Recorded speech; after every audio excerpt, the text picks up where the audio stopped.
Tonight, Real Story confronts the extremists in Britain who sympathise with the bombing of innocent people abroad. Real Story, tonight at 7:30 on BBC One.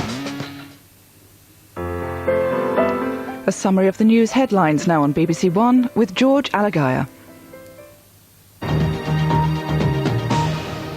Good afternoon. There have been more clashes in Iraq between coalition troops and supporters of a radical Shiite cleric. In Baghdad, US Apache helicopters have fired on the offices of Muqtada al-Sadr. He's been branded an outlaw by the coalition authority. In Basra, the cleric's supporters have occupied the governor's headquarters. Another 2 suspects have been arrested by Madrid police investigating last month's train bombings, and detectives are examining a fax warning of more terrorist attacks unless Spain withdraws its troops from Iraq and Afghanistan. 15 suspected Islamic militants have been arrested in France. They're being questioned about bombings in the Moroccan city of Casablanca last year, which killed 45 people. 5 members of the same family have been killed in a house fire in Leicester. The blaze swept through a semi-detached home. 2 children were among the victims. The Queen has travelled by Eurostar to France for an official visit marking the 100th anniversary of the diplomatic agreement that became known as the Entente Cordiale. She'll spend 3 days in Paris and Toulouse. The Flying Scotsman is staying in Britain. Sir Richard Branson helped raise more than £2 million to buy the historic loco for the National Railway Museum in York.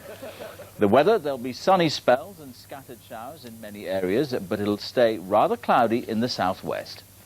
And that's it. Sophie and I will be back with the 6 o'clock news, and now we join our news teams across the UK.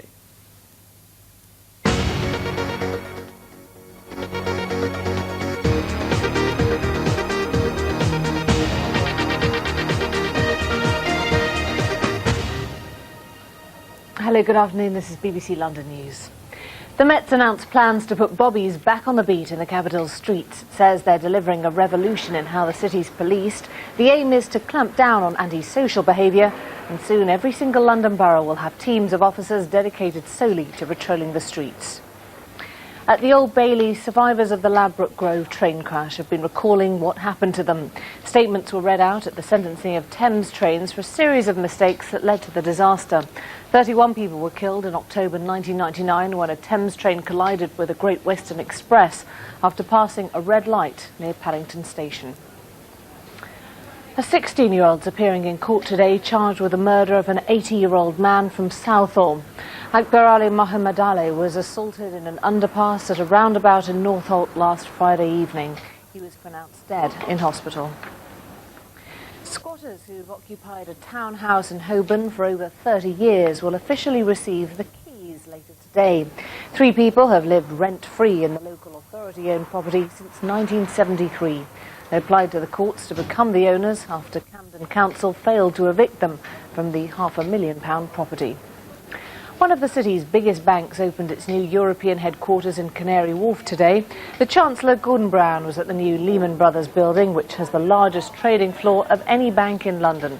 Lehman joins the likes of Citigroup, HSBC and Morgan Stanley, who've left the Square Mile, London's traditional financial centre, and set up in the Docklands. This is where most of the large financial institutions have their European headquarters. A number have their world headquarters as well.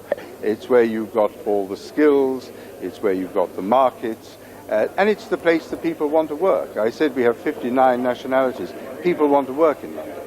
Well, that's about it from me, but coming up at 6:30, a beautiful voice and a tragic life.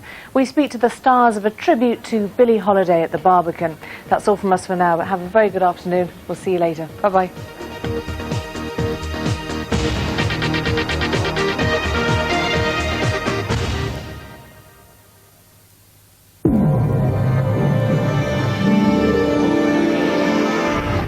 We were given a choice, slice of bacon or slice of life. We're getting sunburned. We chose life, and the rest is history. I'll hop, and I'll pop, and I'll blow your house down! It was all about piggy power. The Real Story of the Tamworth 2.